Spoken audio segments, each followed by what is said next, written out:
హల్లెలూయా హల్లెలూయా హల్లెలూయా.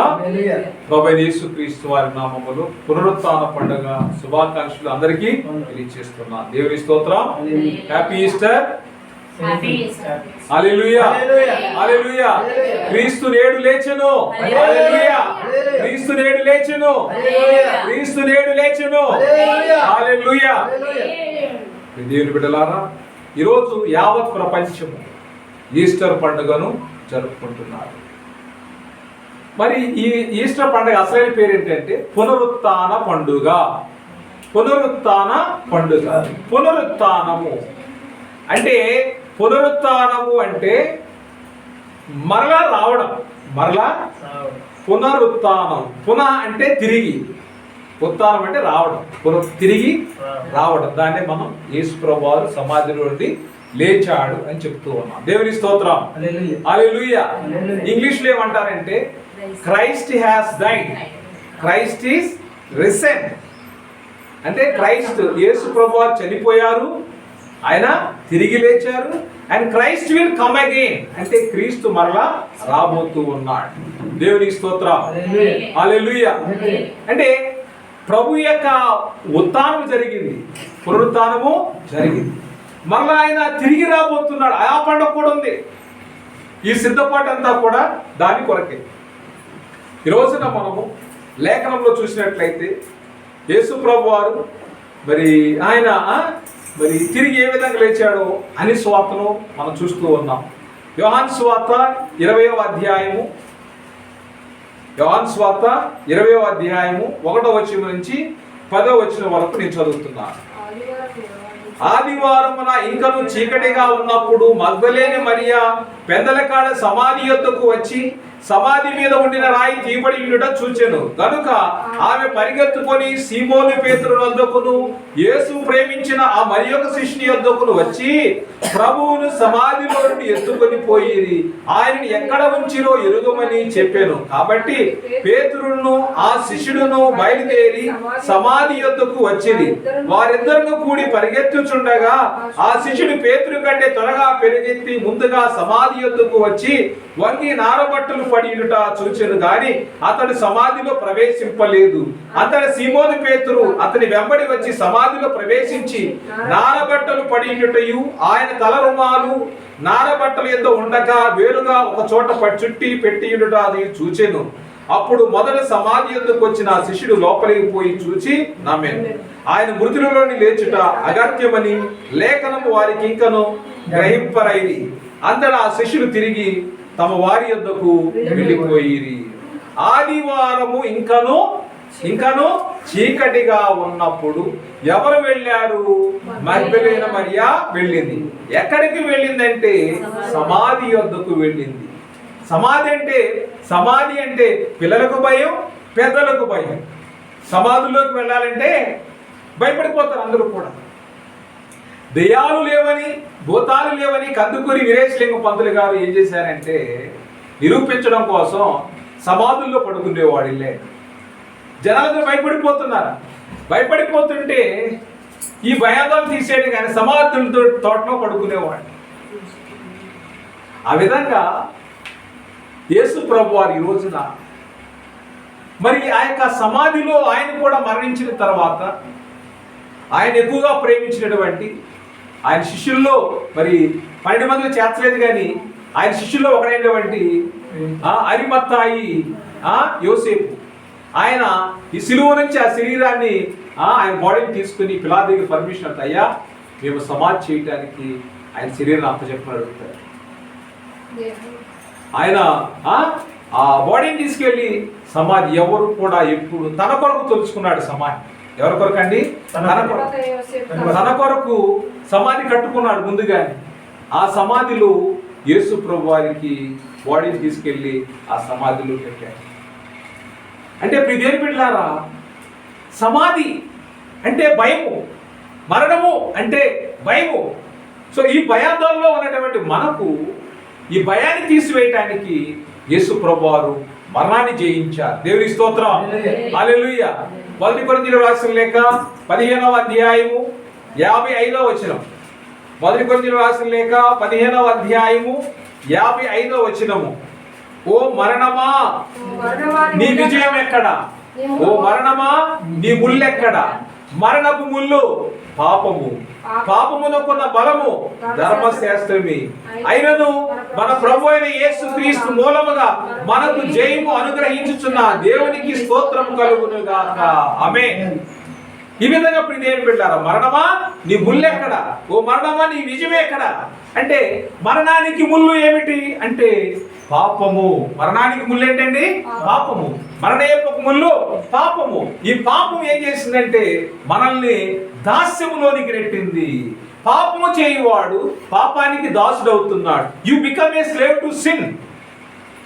అంటే once you become a slave to sin, నువ్వు పాపం చేసావంటే నువ్వేమి కొని తెచ్చుకుంటున్నావు? మరణాన్ని కొని తెచ్చుకుంటున్నావు. మందు తాగుతున్న వాడికి తెలుసు, సిగరెట్ తాగొచ్చు, అదే ఆల్కహాల్ తాగుతున్నాడు వాడు తెలుసు, వాడు లివర్ పాడైపోద్దని, కిడ్నీలు పడి తెలుసు. అయినా కానీ ఏం చేస్తాడు? దాన్ని తాగుతాడు. రీసెంట్గా ఒక వ్యక్తి టీబీ అని చెప్పారు, టీబీ ఉందన్నారు. వాడు వదిలేసిన దగ్గర నుంచి ఎప్పుడు చూసిన సిగరెట్లు తాగుతూనే ఉన్నాడు. నాకు ఆశ్చర్యంగా ఉండేది, ఏంట్రా బాబు వీడికి టీబీ అంటున్నారు, సిగరెట్ల మీద సిగరెట్లు తాగుతున్నాడు. బాధపడుతూ ఉండేవాడిని, ప్రభువా జ్ఞానాన్ని ఇవ్వండి ప్రభువా అని అనుకుంటూ ఉండేవాడిని. దేవుని బిడ్డలారా, మరణము అని బురద అని కాలు పెట్టినవాడు, బురదలో కాలు వేసిన వాడు మూర్ఖుడు.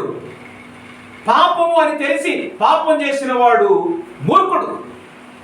మూర్ఖస్య ఔషధం నాస్తి అంట. మూర్ఖుడికి ఏమి లేదండి? మందు లేదు. మందు అంటే తాగే మందు కాదు, ఔషధము లేదు. వైద్యం చేయడానికి మూర్ఖునికి వైద్యము లేదు. ఆ విధంగా పాపం అని తెలిసి పాపులను కాలేసి ప్రభువా నేను మునిగిపోతున్నాను, నేను పాపం ఊబిలో ఉన్నాను అని ప్రార్థన చేస్తే నువ్వు ఉపయోగం ఉందా? ఇర్మియాని తీసుకువెళ్ళి ఊబిలో పడేశారు. దేవుడు తన యొక్క దయాహస్తమును అందించి ఇర్మియాను ఊబిలో నుంచి బయటికి లాగి సువార్త చేయించుకున్నాడు. దేవుని స్తోత్రం. ఈ రోజున పాపం అనే ఊబిలో ఎవరు చిక్కుంటున్నారంటే వాలంటీర్స్. మనం అందరూ కూడా ఎవరండి? వాలంటీర్స్. పాపం చేయడానికి ఎవరున్నారంటే ఎవరు లేరన్నారు, నేనున్నానంటారు. Yes to the sin. అందరూ కూడా ఏమంటున్నారు? పాపానికి ఎస్ అని చెప్తున్నారు, రక్షణకి నో అంటున్నారు. ఈ రోజున మన పరిస్థితి ఎలా ఉంది? నిన్ను బాగు చేస్తాను, నీ పిల్లలు చదువు చెప్తాను, నువ్వు బాగుపడతావు, నువ్వు చచ్చిపోయినా కానీ బ్రతుకుతావు అని మంచి మాటలు చెప్తే నో.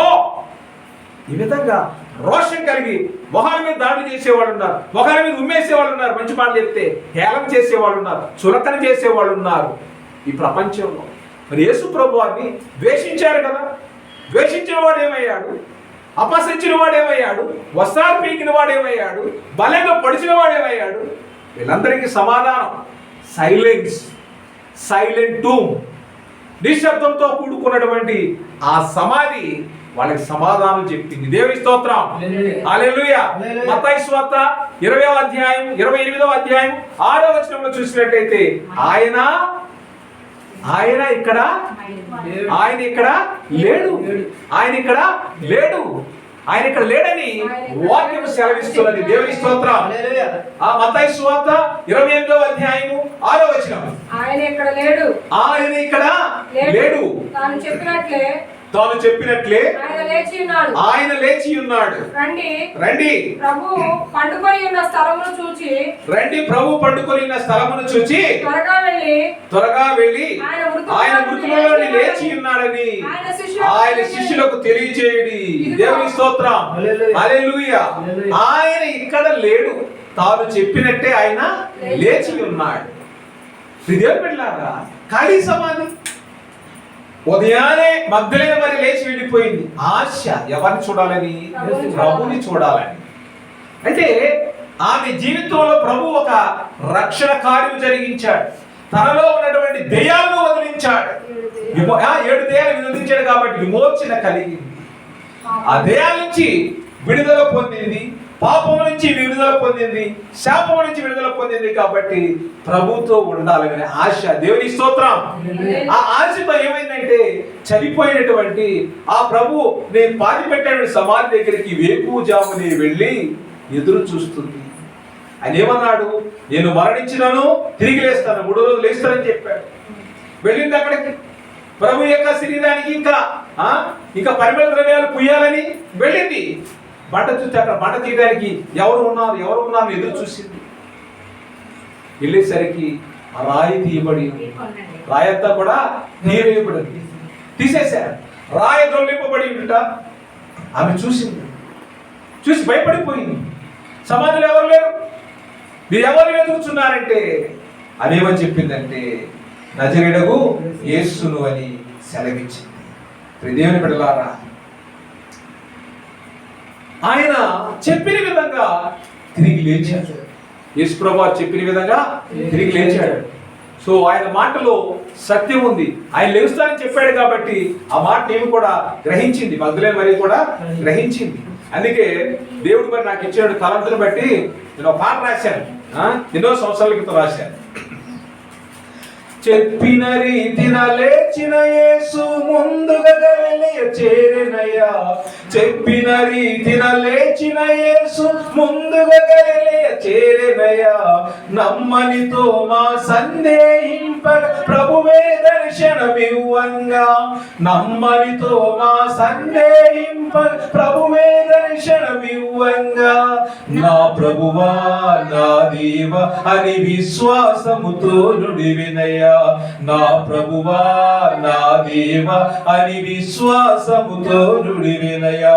హల్లెలూయా హల్లెలూయా హల్లెలూయా హల్లెలూయా హల్లెలూయా హల్లెలూయా హల్లెలూయా హల్లెలూయా. మరణము గెలిచెను యేసయ్యా, మూడవ నాడు లేచెనయ్యా. మరణము గెలిచెను యేసయ్యా, మూడవ నాడు లేచెనయ్యా. మూసిన రాయి తొలగి జీవముతో లేచాడని.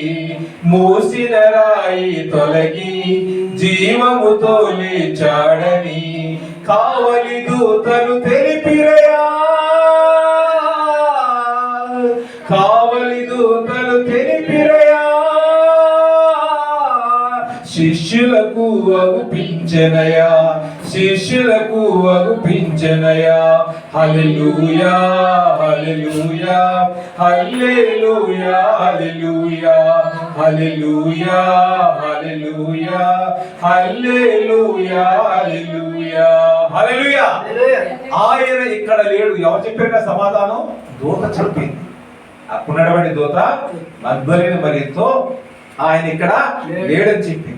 త్వరగా వెళ్ళి ఆయన మృతుల నుండి లేచి ఉన్నాడని ఆయన శిష్యులకు చెప్పండి.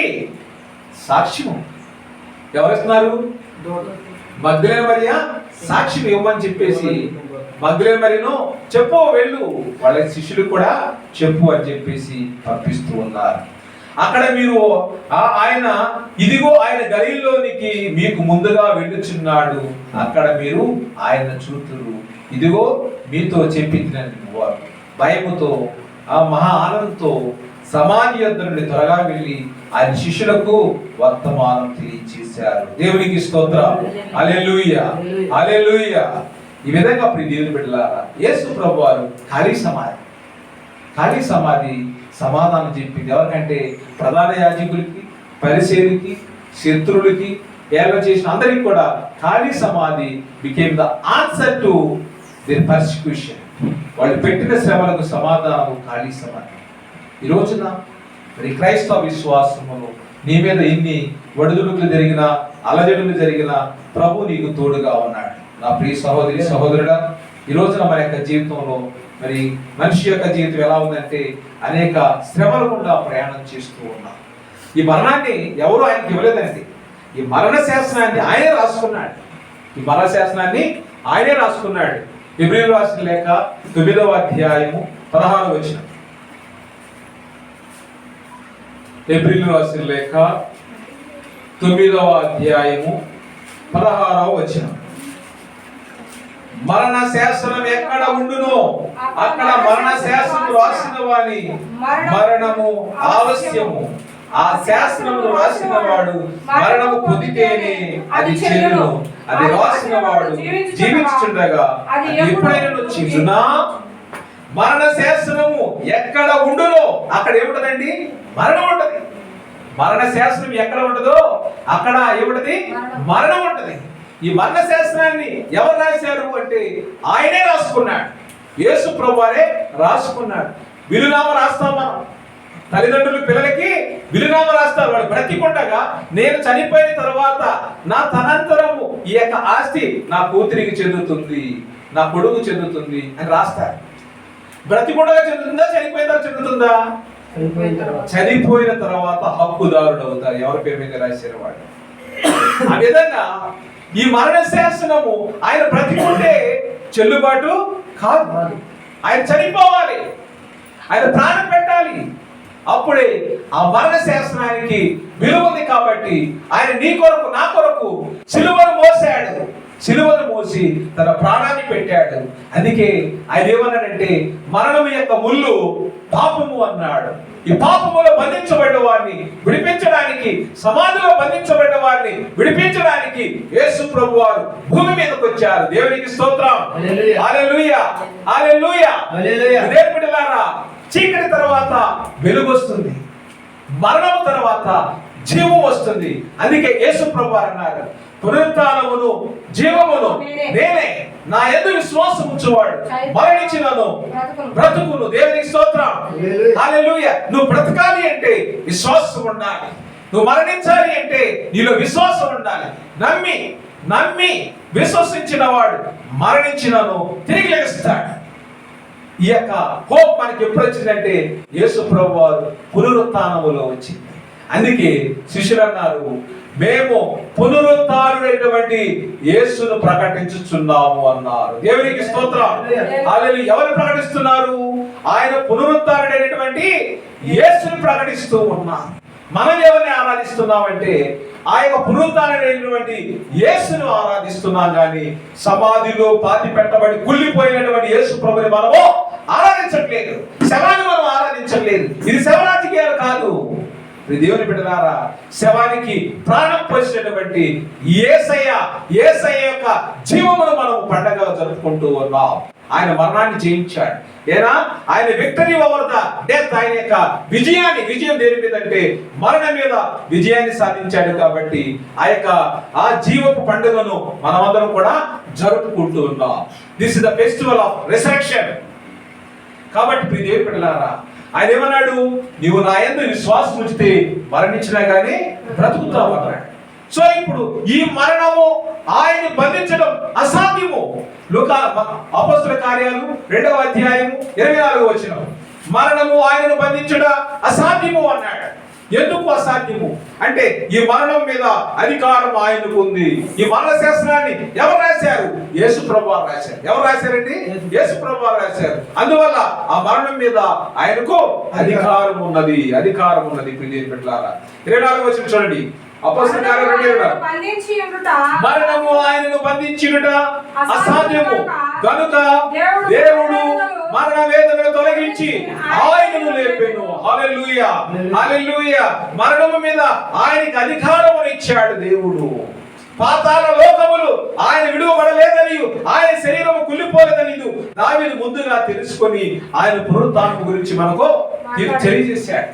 దేవుని బిడ్డలారా, గగనము చీల్చుకొని వస్తున్నాడని యెషయా ప్రవక్త మాట్లాడుతున్నాడు. చూడండి, యెషయా ప్రవక్త రాసినటువంటి అధ్యాయం 64వ అధ్యాయం, యెషయా గ్రంథము 64వ అధ్యాయం మొదటి వచనం, గగనము చీల్చుకొని నీవు దిగువచ్చెదవు గాక, నీ సన్నిధిని పర్వతములు తత్తరిల్లును గాక, నీ శత్రువులకు నీ నామమును తెలియజేయుటకై అగ్ని గచ్చ పొదలను కాల్చు రీతిగాను, అగ్ని నీళ్లను పొగజేయు రీతిగాను నీవు దిగివచ్చెదవు గాక. హల్లెలూయా, హల్లెలూయా. గగనము చీల్చుకొని నీవు దిగివచ్చెదవు గాక అంటే మరణము ఆయన్ని, పాతాళ లోకములు ఆయన్ని బంధించడము అసాధ్యము అని దావీదు మహారాజు ముందుగానే ప్రకటన చేశాడు. యెషయా ప్రవక్త కూడా చెప్తే ఎలా వస్తాడంటే ఆయన గగనాన్ని చించుకుని ఆయన చీల్చేస్తాడు. ఏది కూడా అడ్డు ఉండదు. ఆయన చనిపోయినప్పుడే దేవాలయం 2 చీలిపోయిందండి. ఆయన సమాధిలో బాడీని పెట్టారు. ఆయన లేచి వస్తారంటే సమాధి రాయిని ఎవరు దొర్లించలేదు, దానంతా అదే దొరికిపోయింది. దేవుని స్తోత్రం, hallelujah. That is the power of his ఆయన యొక్క పునరుత్థానం యొక్క పవర్ అది. అంటే పునరుత్థానమైనటువంటి ప్రభువు మరణాన్ని ఏ విధంగా జయించాడంటే, ఆయన ఒక మాటతో పలికితే సృష్టి కలిగింది. ఆయన నడుస్తూ ఉంటే ముందు పర్వతాలు ఏమయ్యాయండి? ఇక్కడ యెషయా ఏమన్నాడు? పర్వతములు నీ సన్నిధిని పర్వతములు తత్తరిల్లును, నీ శత్రువులకు నీ నామమును తెలియజేయటకై ఆయన వస్తూ ఉన్నాడు. రాజుల రాజుగా వస్తున్నాడు, ప్రభుల ప్రభుగా వస్తున్నాడు. దేవుని బిడ్డలారా, ఆయనకి ఇక అసాధ్యమైనది ఏదీ లేదు. మరణాన్ని జయించేయడం గుర్తించేయడు ఆయన. ఓ మరణమా నీ ముళ్ళు ఎక్కడా అని ఆ ముళ్ళును తీసివేయడానికి వచ్చాడు. ఆ ముళ్ళు ఏంటంటే నీలో ఉన్నటువంటి పాపాన్ని తీసివేయడానికి వచ్చాడు. ఇంకా నువ్వు మరణానికి బానిస అవడానికి వీలు లేకుండా ఆ మరణం నుంచి నేను రిలీజ్ చేయడానికి ఆయన వచ్చాడు. ఎవరైతే ఆయన యొక్క అభిషేకం ఏంటంటే, ఆయన యొక్క బందీలుగా ఉన్నవారిని, చెరసాలలో ఉన్నవారిని, రోగులను, మృతులను ఆయన విడుదల చేయడానికి ఆయన ఆత్మపూరితుడై భూమి మీదకి వచ్చాడు. దేవునికి స్తోత్రం, హల్లెలూయా. నా ప్రియ సహోదరి సహోదరుడా, ఇంకా ఈ మరణములో ఈ పాపములో నువ్వు ఉన్నావా, ఇంకా దేవుని కుమారుడు అని నువ్వు పిలిపించుకోవు. ఎందుకంటే పాపం ఎవరైతే చేస్తున్నాడో వాడు పాపానికి దాసుడు అవుతున్నాడు. కాబట్టి నువ్వు దాసుడు కాదు, నీవు కుమారుడివి అన్నాడు. నువ్వు ఇంకా బానిసము కాదు, నువ్వు స్వతంత్రుడివి అన్నాడు ప్రభువు. కాబట్టి ఈ మరణాన్ని జయించినటువంటి విజయము మన యొక్క విశ్వాసము. దేవునికి స్తోత్రం, హల్లెలూయా. నీ శత్రువులకు నీ నామమును తెలియజేయడానికై ఆయన ఎలా వస్తున్నాడు చూడండి.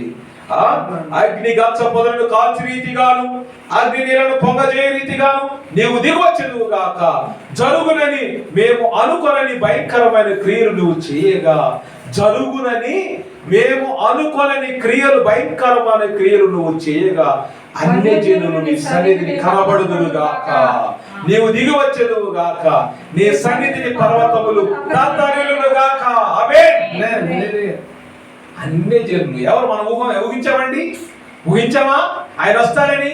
జరుగుదనుకున్నారా? వాళ్ళు నమ్మారా? నమ్మలేదు. ఇప్పుడు ఏమవుతుంది? జరుగునని మేము అనుకొనని భయంకరమైన క్రియలు నువ్వు చేయగా, అన్య జనులు నీ సన్నిధిని కనబడుదురు గాక. ఆమేన్, ఆమేన్. దేవుని బిడ్డలారా, ఇదండి మన యొక్క పునరుత్థాన పండుగ యొక్క రహస్యము. ఏంటంటే నువ్వు ఊహించలేదు, ఊహించిన కార్యాన్ని జరిగి చూపించాడు. తన కొరకు కనిపెట్టు అని విషయమై నీవు తప్ప తన కార్యము సఫలము చేయమని ఏ దేవుడిని ఎవరును ఏ కాలమున చూచి ఉండలేదు. అట్టి దేవుడు కలగన్న సమాచారము మనుషులకు వినబడలేదు, అట్టి సంగతి వారికి తెలిసి ఉండలేదు. ఇలా మరణము నుంచి మృత్యుంజయుడిగా తిరిగి వస్తానన్న వాడు ఎవరైనా ఉన్నారా అన్న విషయం ఎవరికి తెలియలేదు, వినలేదు, చూడలేదు. ఈ రోజున నీ మార్గములను బట్టి నువ్వు జ్ఞాపకము చేసుకొను సంతోషముగా నీతిని అనుసరించు వారిని నీవు దర్శించుచున్నావు. చిత్తగించుము, నువ్వు కోపపడితివి, మేము పాపులమైతివి, బహుకాలము నుండి పాపంలో పడి ఉన్నాము, రక్షణ మాకు కలుగునా. మేమందరము అపవిత్రమైన వారు వైతిమి, మా నీతి క్రియలను మురికి కొట్టలాయను. మేమందరం ఆకువని వాడిపోతుంది, గాలివాన కొట్టుకొని పోవునట్లుగా మా దోషములు మమ్మల్ని కొట్టుకొని పోయేను. దేవుని బిడ్డలారా, ఈ పాపములో నువ్వు కొట్టుకొని పోతున్నావు. ముళ్ళు గుచ్చుకొని నీకు రక్తం కారిపోతూ ఉన్నది. నీలో ఉన్నటువంటి జీవం ఏంటండి? రక్తంలో ఏముందండి? రక్తంలో ఏముంది? ప్రాణం ఉంది. నీకు ఈ పాపం అనే ముళ్ళు గుచ్చుకుంది కాబట్టి నీలో ఉన్నటువంటి ప్రాణం ఏమైపోతుంది? ప్రాణము పోతూ ఉన్నది, ప్రాణం పోతూ ఉన్నది. దేవుని బిడ్డలారా, ఈ రోజున మన ప్రభువు మన కొరకు సజీవుడుగా లేచాడు. దేవునికి స్తోత్రం, హల్లెలూయా.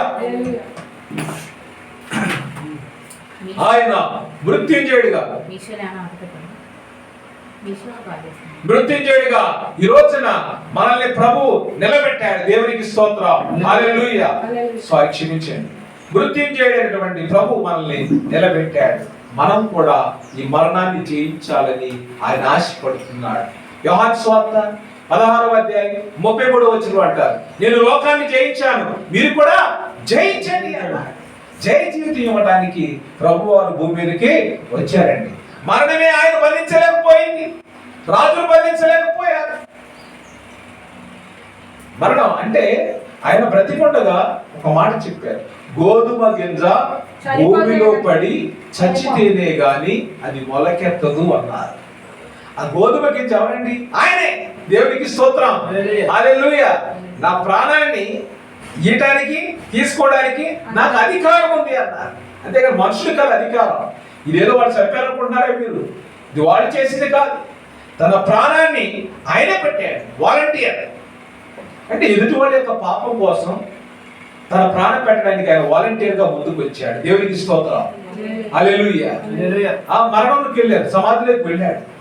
సమాధిలోకి నుండి ఆయన ఏ విధంగా వెళ్ళాడో, ఆయన ఒక అంటే జీవం లేకుండా ఆయన సమాధిలోకి వెళ్ళాడు, కానీ జీవంతో బయటకు వచ్చాడు. దేవునికి స్తోత్రం, హల్లెలూయా. ఆయన ఒక లేచి వస్తాడేమోనని పెద్ద బండరాయి వేశారు. పెద్ద బండరాయి ఎందుకు వేశారంటే ఆయనకి అసలు ఆయన శక్తి దొరికించుకోవడానికి వీలు కాకుండా పెద్ద బండరాయి పెట్టారు.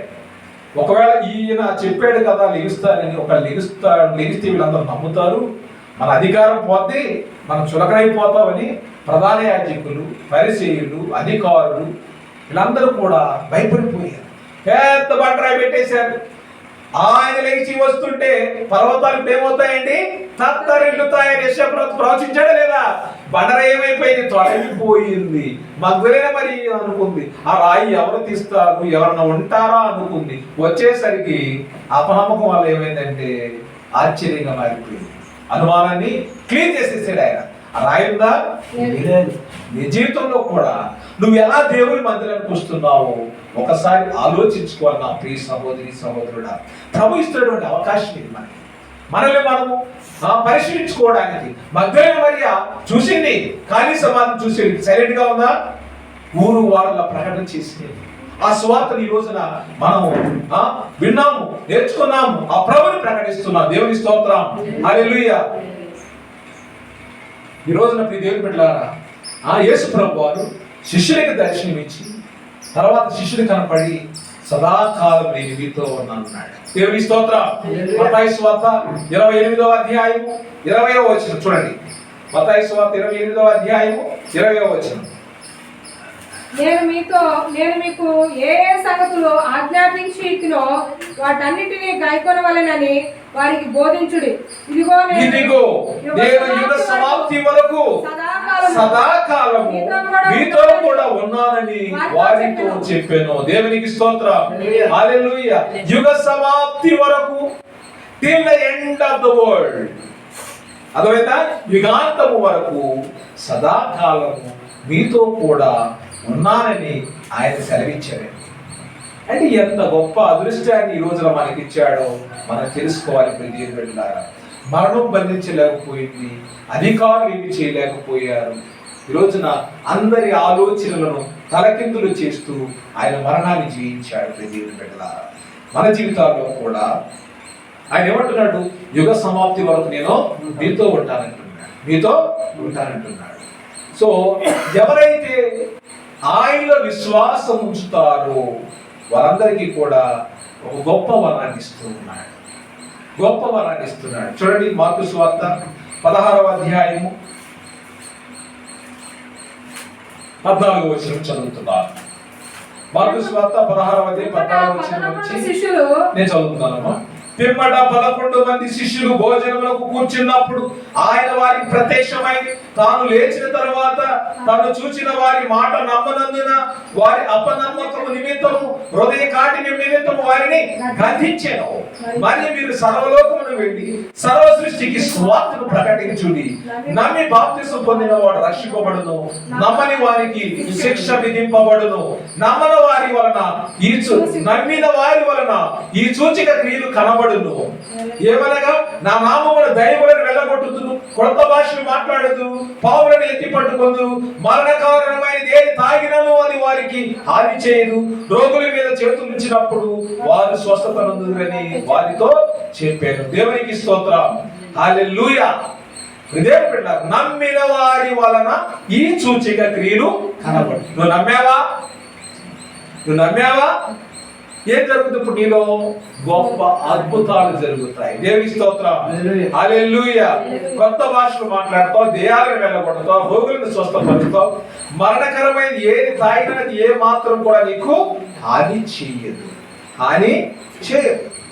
మీరు సర్వలోకములకు వెళ్ళి సర్వ సృష్టికి సువార్తను ప్రకటించమన్నారు. ఇప్పుడు ఏం చేయాలి? మనం ఖాళీగా ఇంట్లో కూర్చోవాలా? ఏం చేయాలి? పిల్లలు చెప్పాలి, పెద్దలు చెప్పాలి. ఏ వార్త?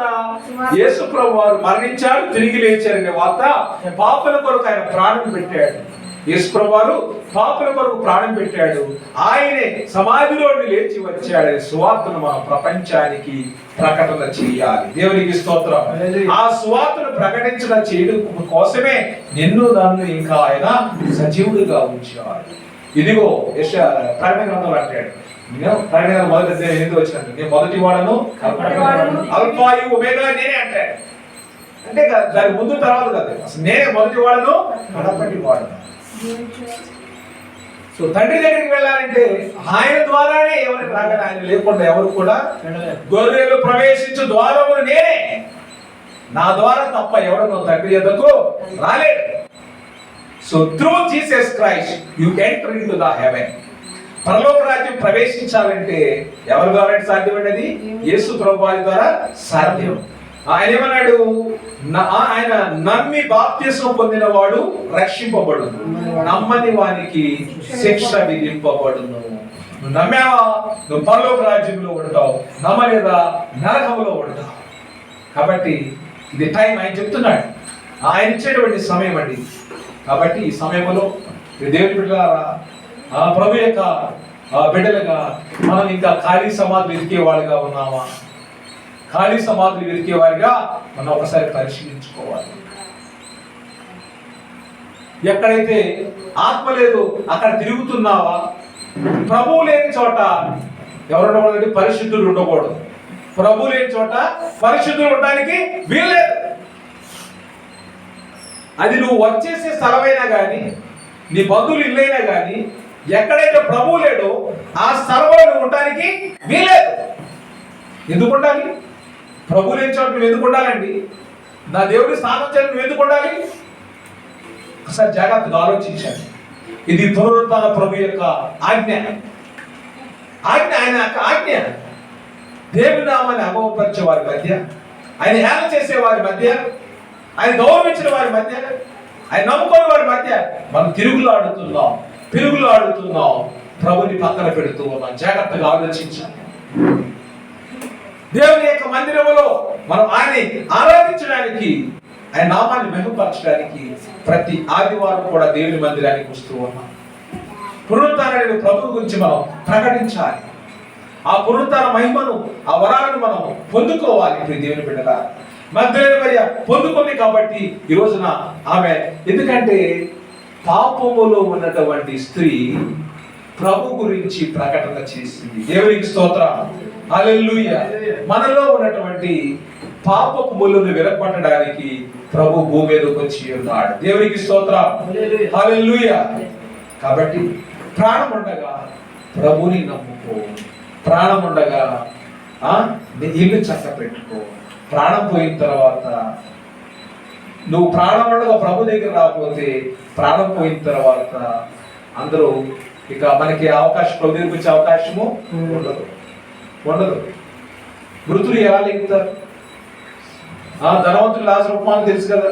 అయ్యా, నా రక్త సంబంధులు చాలా మంది ఉన్నారు, వారి స్వార్థ చేయడానికి లాజరును పంపించు, వేళ్ళు పంపించంటే వారికి చెప్పడానికి అనేక మంది ప్రవక్తలు ఉన్నారు, శిష్యులు ఉన్నారు, బోధకులు ఉన్నారని ప్రభువారు సెలవిచ్చారు.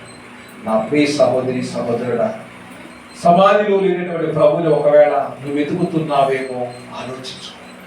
ఇంకా నమ్మకుండా ప్రభువుని అపనమ్మకంతో ఉన్నావేమో ఒకసారి ఆలోచించుకో. ఈ రోజున మనలో ఉన్నటువంటి ప్రత్యేక పాపాన్ని తొలగించుకుంటూ ప్రభు లోకాన్ని జయించాడు, పాపాన్ని జయించాడు, మరణాన్ని జయించాడు. ప్రతి ఒక్క క్రైస్తవుడు కూడా పాపాన్ని జయించాలి, శాపాన్ని జయించాలి, మరణాన్ని జయించాలి. ప్రభు అన్నాడు, ఓ మరణమా నీ ఇల్లు ఎక్కడ? మన ఇల్లు ఇది కాదు, మన ఇల్లు ఇది కాదు. మన ఇల్లేదండి పరలోకం. దేవుని స్తోత్రం. హల్లెలూయా హల్లెలూయా. ఒక పాట కూడా ఉంది మనకి. పరలోకము మన దేశము పరదేశినిలా మాయలోకమే కదా యాత్రికుడను